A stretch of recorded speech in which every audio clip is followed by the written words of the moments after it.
Еще хочу показать вам вот 3 позиции. Cool Merino, Cool Wool Big и Cool Wool Big Vintage. Почему я их вместе взяла? Потому что из них очень классные получаются аксессуары. Шапки, шарфы, перчатки, варежки, мериносики. Здесь мериносики классической крутки и мериносик цепочкой.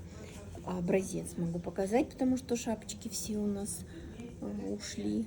Вот это Cool Wool Big Vintage. Такой эффект состаренный.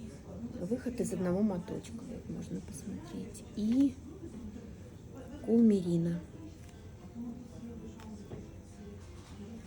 Тоже хороший расход будет у пряжи. Его можно, кстати, и на плечевое изделие. Хороший расход. Я думаю, что в 7-8 моточков можно уложиться на джемпер.